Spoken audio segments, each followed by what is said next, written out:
Hello friends, welcome back to my channel. Friends, आज मैं और एक बार आपके साथ हाजिर हूँ अपने गांव के ब्लॉग के साथ। जी हाँ फ्रेंड्स, आज का भी वीडियो कोई प्लांट से रिलेटेड तो नहीं है, लेकिन जो मेरे आज का वीडियो को बिना स्किप किए एंड तक देखेगा और जो सबसे अच्छा और ज़्यादा कमेंट करेगा उसे मैं ये कैलेडियम का बल्ब गिफ्ट में दूंगी। इसमें से कुछ बल्ब इस तरह के रेड कलर के कैलेडियम हैं, तो कुछ इस तरह के वाइट कैलेडियम, इसे एंजल विंग्स भी कहते हैं। तो कुछ इस तरह के बटरफ्लाई कैलेडियम हैं, तो कुछ इस तरह के डॉर्फ वैरायटी के कैलेडियम के बल्ब भी हैं। तो फ्रेंड्स, आपको अगर ये हेल्दी कैलेडियम के बल्ब चाहिए तो वीडियो को बिना स्किप किए एंड तक देखिएगा और सबसे अच्छा और ज़्यादा कमेंट करिएगा। तो चलिए वापस ब्लॉग पर आते हैं। हम लोग अपने गांव के लिए सुबह के 4 बजे के बस से निकले।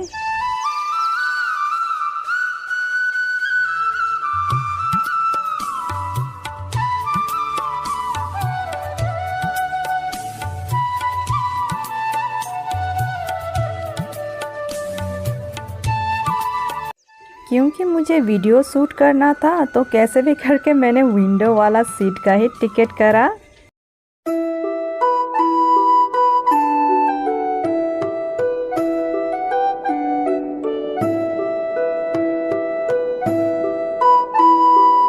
दोपहर के समय पर ड्राइवर ने बस को एक ढाबे के पास लंच के लिए रोका।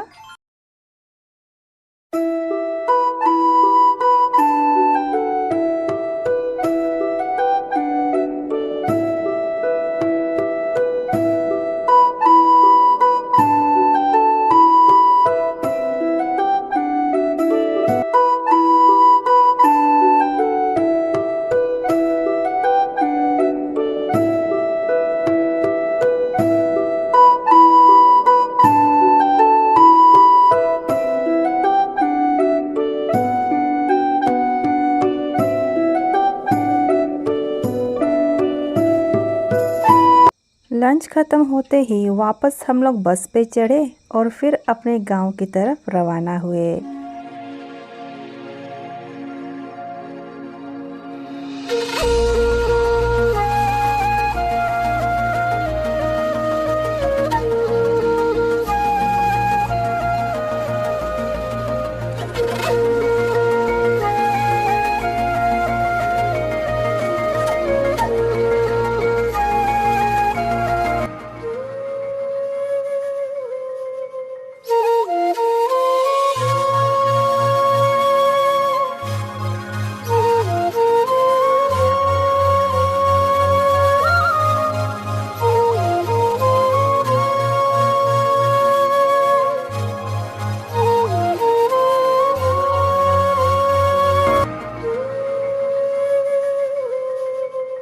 गांव के घर पहुंचते पहुंचते तकरीबन रात के 8 से लेके 9 बज गए और दूसरे दिन सुबह 3 बजे से ही मुर्गे ने बांक देना शुरू कर दिया, तो मैं भी जाग गई।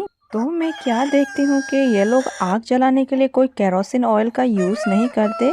एक लकड़ी के पीसेस को लेता है और वहाँ पे आग लगाओ तो आराम से आग लग जाता है।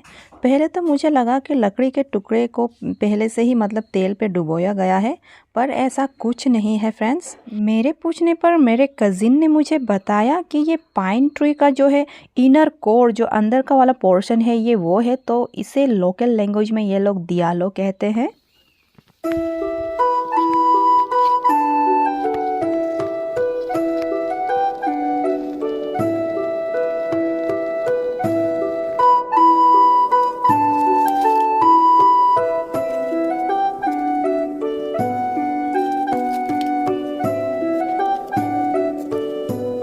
और सुबह के तकरीबन 6 बजे जब मैं अपनी बालकनी पर आकर गांव का व्यू देखा तो जैसे मेरे सफ़र की सारी थकावटें दूर हो गई।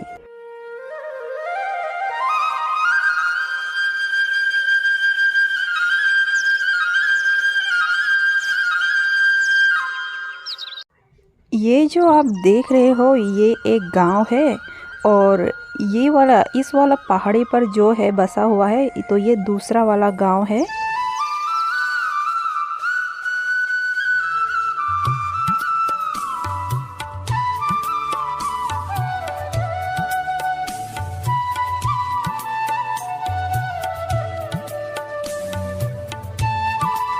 यहाँ पर ज़्यादातर घर टेरेस वाला होता है, पर कई घर आपको इस तरह के ट्री पोटो वाला घर भी देखने को मिलेगा। ट्री पोटो वाला घर को ज़्यादातर ये लोग स्टोरेज रूम के लिए यूज़ करता है।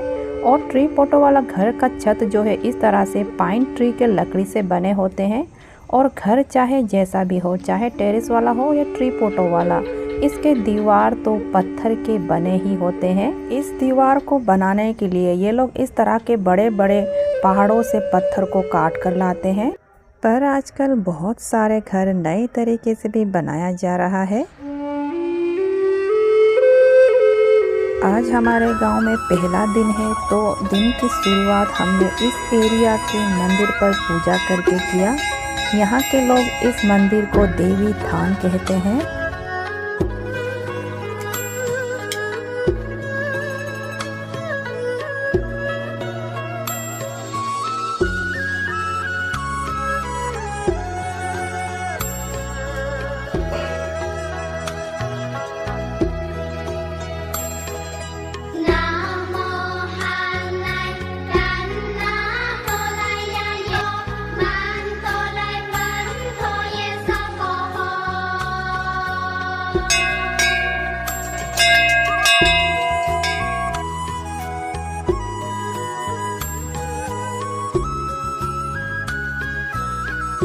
आज हमें रिलेटिव के यहाँ लंच के लिए इनवाइट है, तो वहीं जा रहे हैं। पर यहाँ एक घर से दूसरे घर तक पहुँचना इतना भी आसान नहीं, क्योंकि रास्ते काफ़ी ऊपर नीचे हैं। पर अच्छी बात यह है कि यहाँ के ज़्यादातर रास्तों में इस तरह के पत्थरों का सीढ़ियाँ बनाई गई है, और इस सीढ़ियों को गांव के लोग मिलकर बनाते हैं।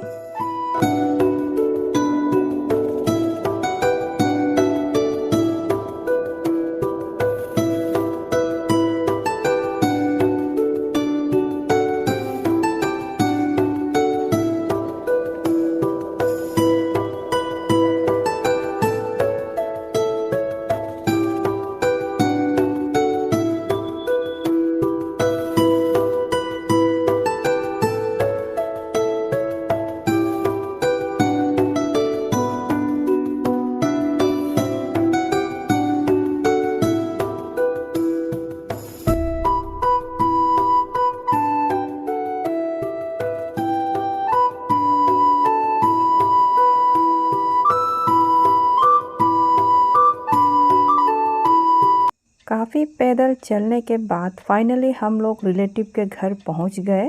यहाँ के लोग ज़्यादातर कॉपर के बर्तन यूज़ करना पसंद करते हैं।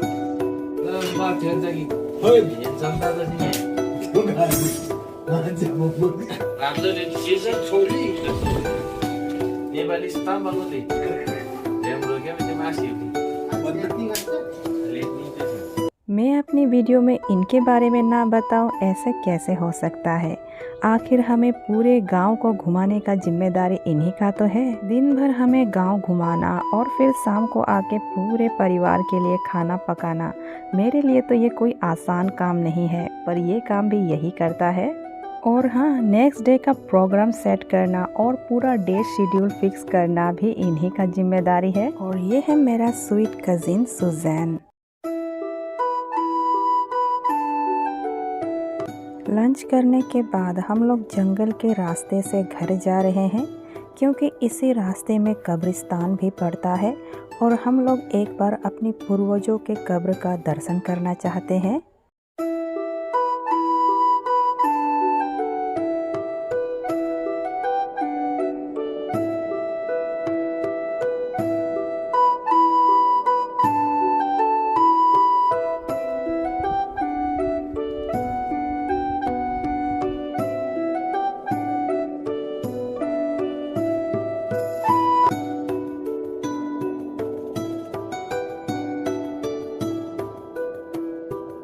काफ़ी पैदल चलने के बाद हम लोग फाइनली कब्रिस्तान पर पहुंच गए। ये जो आप देख रहे हो, ये लोगों का कब्र है। परिवारजनों का लाश दफनाने के बाद ये लोग इस तरह से उसके ऊपर पत्थरों का ढेर जमा करके रख देते हैं। और अगर छोटे बच्चे हो तो उसके कब्र पर इस तरह से छोटा सा पत्थर रख दिया जाता है।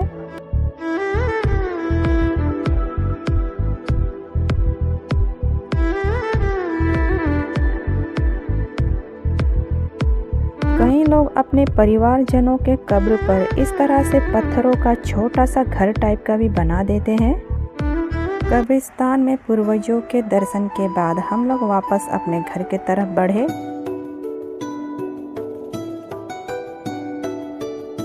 आज हमारा गांव में दूसरा दिन है।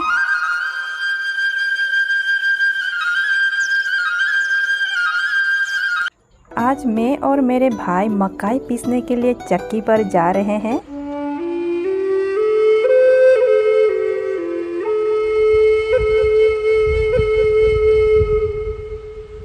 रास्ते पर हमें गुरास के फूल भी मिले। मार्च अप्रैल के महीने पर यहाँ के जंगलों में ढेरों सारे गुरास के फूल खिले होते हैं। पास से देखने पर ये फूल कुछ इस तरह के होते हैं। इसका रस काफ़ी मीठा होता है और ज़्यादा पीने पर हल्का हल्का सा नशा भी होने लगता है। मैं और मेरे कज़िन ने इसका ढेरों सारे रस पिए।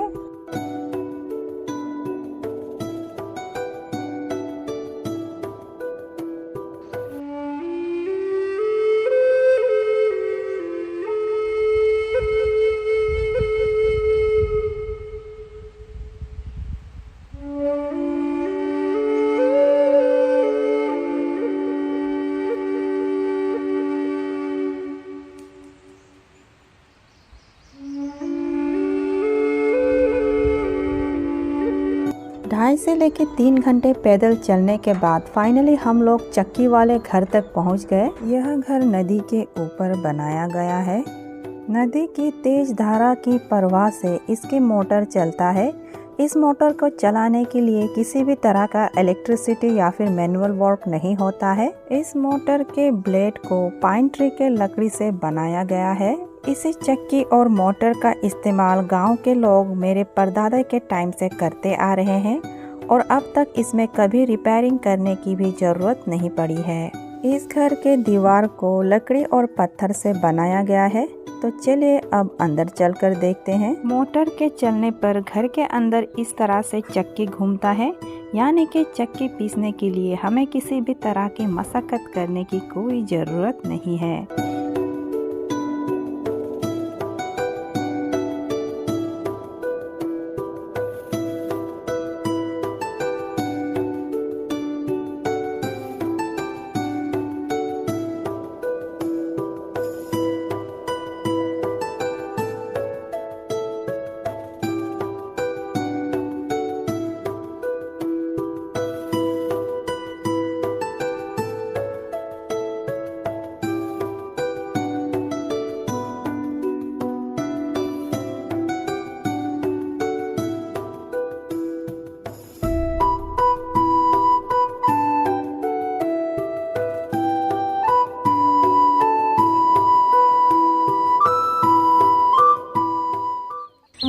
आज गांव में हमारा तीसरा दिन है।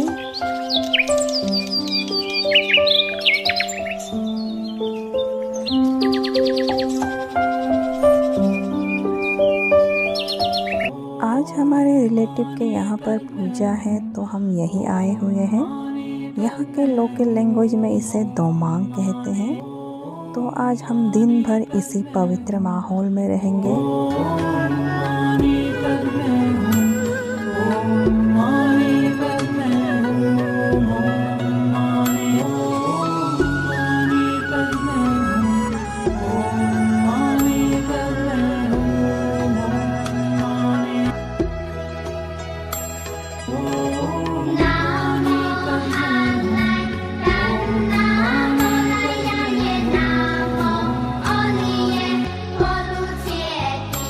सुख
आज गांव में हमारा चौथा दिन है।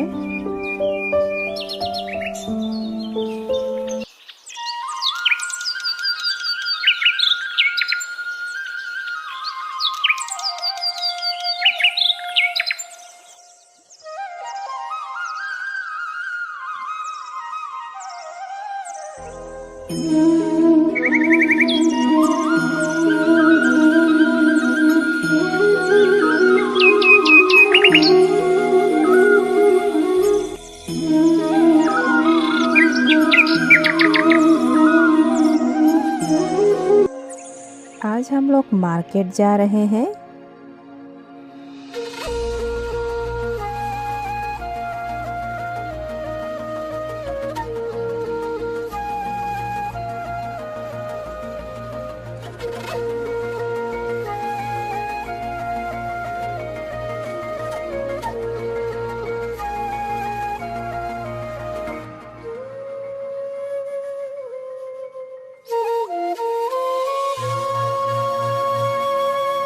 तीन से लेकर 4 घंटे के सफ़र के बाद हम लोग फाइनली मार्केट पहुंच गए।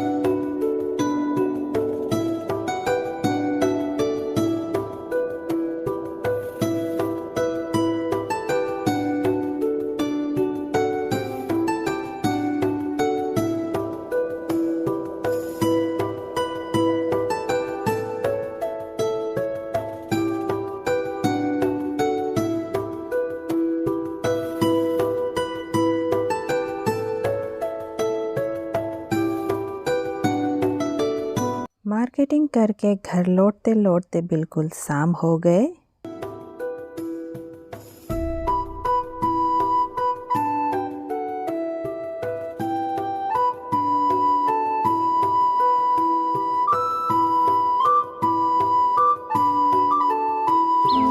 आज गांव में हमारा 5वां दिन है।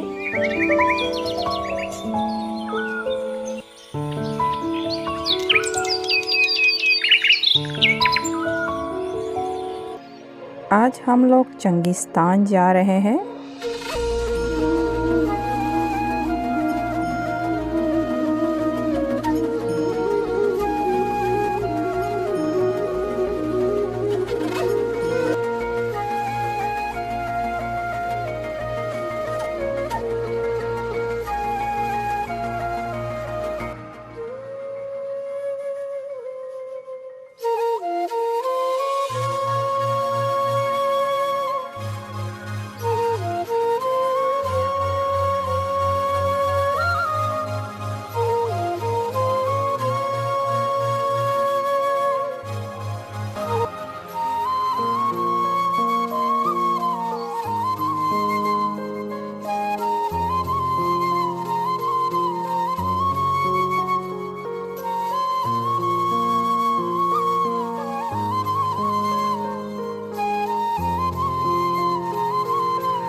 ढाई घंटे गाड़ी में सफ़र के बाद आगे का रास्ता हमें पैदल ही तय करना होगा, क्योंकि आगे के रास्ते में गाड़ी नहीं जा सकती।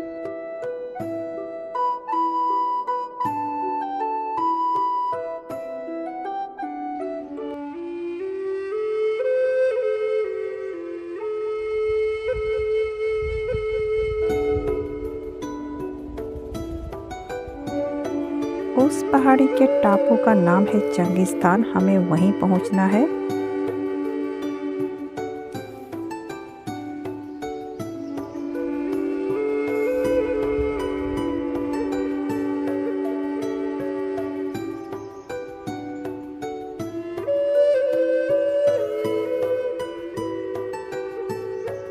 वो रहा चंगिस्तान। वहां पहुंचने पर माउंटेन एवरेस्ट को हम क्लियरली देख पाएंगे।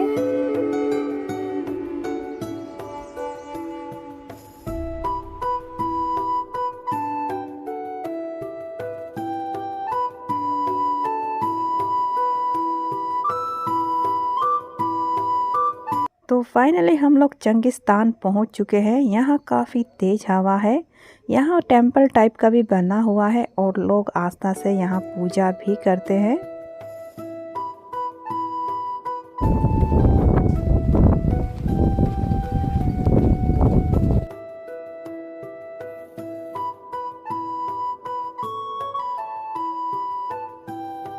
यहाँ लपसंग देवी की पूजा करते हैं।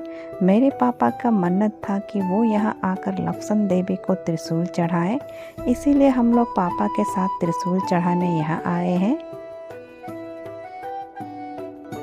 और पूजा के बाद ये देखिए ब्यूटीफुल व्यू माउंटेन एवरेस्ट के। ये जो सबसे ऊपर आप बर्फीली चोटी देख रहे हैं ये माउंटेन एवरेस्ट है। मैं अभी आपको माउंटेन एवरेस्ट की सीधा क्लियर व्यू दिखा रही हूँ।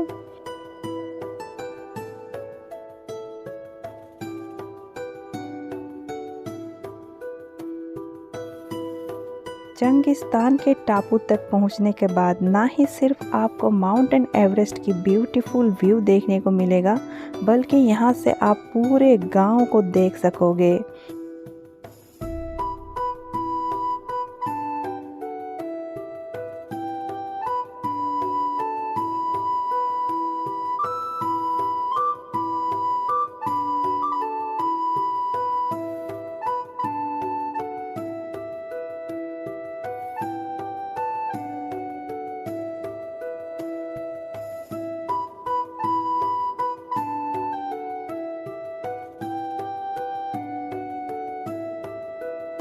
ये जो आप रास्ता देख रहे हो, इसी रास्ते से होकर हम अभी ऊपर टापू तक पहुँचे हैं। क्योंकि माउंटेन एवरेस्ट की सीधी ठंडी हवा यहाँ पड़ती है तो मेरा लिप्स भी अब फटने लगा है और हल्का हल्का सा ब्लीडिंग भी होने लगा है।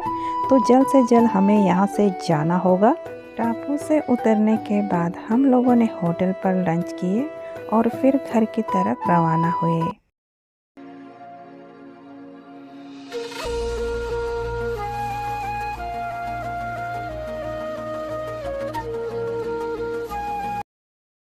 आज गांव में हमारा छठा दिन है।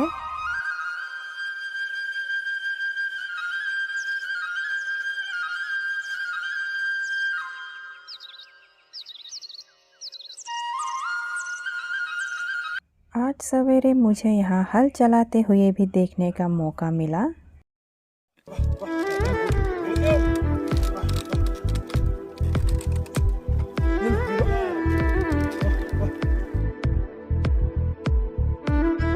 यहाँ के खेतों में हल चलाना इतना भी आसान नहीं होता, क्योंकि पहाड़ी क्षेत्र होने के कारण यहाँ के खेत प्लेन नहीं बल्कि इस तरह से सीढ़ियों की तरह होता है।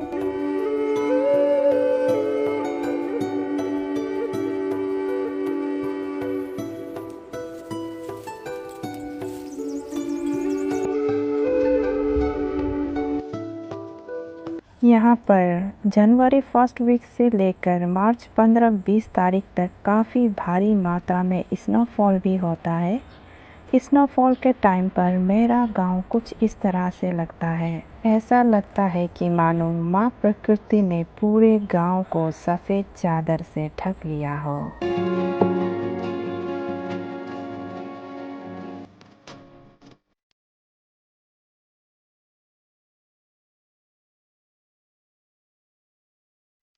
चलिए वापस प्रेजेंट टाइम पर आते हैं।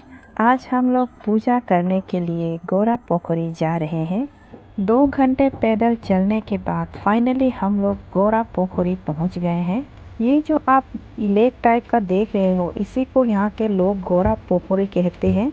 यहाँ के लोकल लैंग्वेज में पोखरी का मतलब होता है झील। तो यहाँ के लोग इस पोखरी को यानी कि इस झील को पूजा करते हैं, मानते हैं इसे। कल हमारे फैमिली का गेट टुगेदर है और परसों हम लोग यहाँ से निकल जाएंगे। तो गांव से निकलने से पहले पापा एक बार इस लेक की यानी कि गोरा पोखरी के दर्शन करना चाहते थे, इसीलिए हम लोग यहाँ आए हैं आज गांव में हमारा 7वां दिन है। अब गांव में रुके हुए हमें पूरा 1 सप्ताह हो गया है। कल सुबह की 4 बजे के बस से हम यहाँ से निकल जाएंगे। आज सुबह उठते ही मैंने बालकनी से पहली वाले दिन की तरह मैंने अपने गांव को चारों तरफ देखा। मैं इस नज़ारे को हमेशा के लिए अपनी आंखों में कैद करना चाहती हूँ, क्योंकि न जाने फिर कब मुझे अपने गांव आने का मौका मिले।